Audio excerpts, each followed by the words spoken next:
అత్యాచారం కేసులో దోషిగా తేలి జీవిత ఖైదు అనుభవిస్తున్న జనతాదళ్ మాజీ ఎంపీ ప్రజ్వల్ రేవన్న వద్ద బెంగళూరు జైల్లో మొబైల్ ఫోన్ ఉన్నట్లు ఆరోపణలు వెల్లువెత్తాయి. క్రైమ్ బ్రాంచ్ అధికారులు ఆకస్మికంగా తనిఖీలు నిర్వహించిన సమయంలో ప్రజ్వల్ రేవన్న మొబైల్ ఫోన్ ఉపయోగిస్తున్నట్లు గుర్తించారు.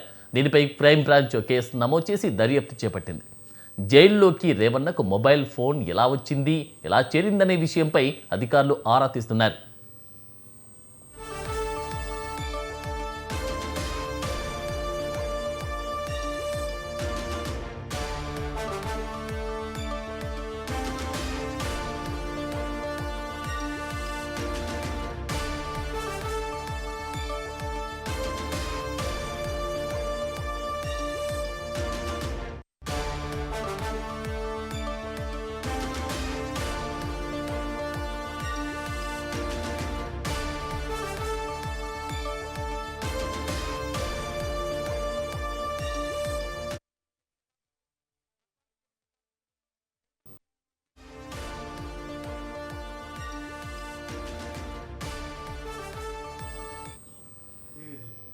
ఈ ఘటనపై జైలు అధికారులు చర్యలు చేపట్టారు. ప్రజ్వల్ రేవన్న ఉన్న సెల్లో భద్రతా లోపాలకు బాధ్యుడిగా భావిస్తున్న సీనియర్ జైలు అధికారిపై సస్పెన్షన్ వేటు వేశారు. మరో అధికారికి షోకాజ్ నోటీసులు జారీ చేశారు. జైలు అసిస్టెంట్ సూపరింటెండెంట్ ఏరన్న రంగాపూర్ను విధి నిర్వహణలో నిర్లక్ష్యం, భద్రతా లోపాలకు సంబంధించి సస్పెండ్ చేశారు. మరోవైపు జైలు సూపరింటెండెంట్ అంచుకు కూడా షోకాజ్ నోటీసులు జారీ చేసి ప్రజ్వల్ రేవన్న సెల్లో భద్రతా లోపాలు ఎలా జరిగాయో వివరణ ఇవ్వాలని ఆదేశించారు.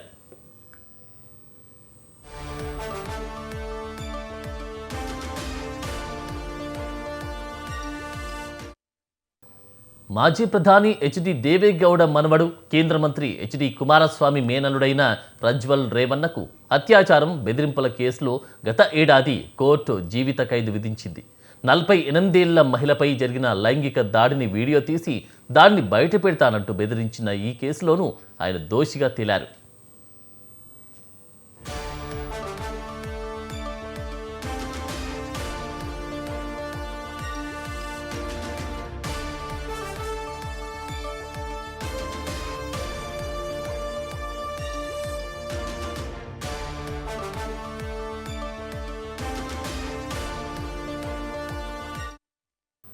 హసన్ జిల్లా హోలే నరసీపురలోని రేవన్న కుటుంబానికి చెందిన ఫామ్ హౌస్లో గృహ సహాయురాలిగా పనిచేస్తున్న బాధిత మహిళ 2021 నుంచి ప్రజ్వల్ రేవన్న తనపై పలుమార్లు హత్యాచార యత్నానికి పాల్పడ్డారని ఆరోపించారు.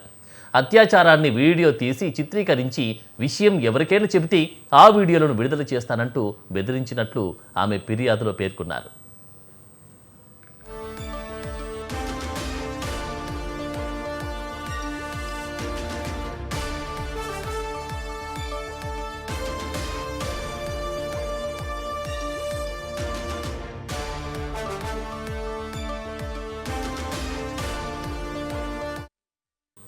లైంగిక దాడికి సంబంధించిన వీడియోలు వెలుగులోకి వచ్చిన వెంటనే ప్రజ్వల్ రేవన్న జర్మనీకి వెళ్లిపోయారు.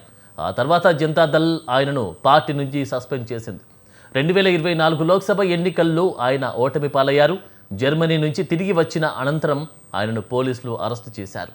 ప్రస్తుతం జైల్లో అత్యాచారం కేసులో శిక్ష అనుభవిస్తున్న ప్రజ్వల్ రేవన్నకు వీఐపీ ట్రీట్మెంట్ లభిస్తుందా అనే ప్రశ్నలు తలెత్తుతున్నాయి.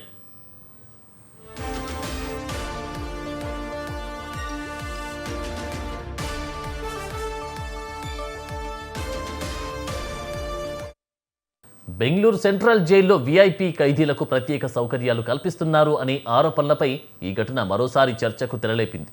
2024లో అభిమానిని హత్య చేసిన కేసులో జ్యుడిషియల్ కస్టడీలో ఉన్న నటుడు దర్శన్ జైల్లో పార్టీ చేసుకున్న వీడియోలు వెలుగులోకి వచ్చాయి.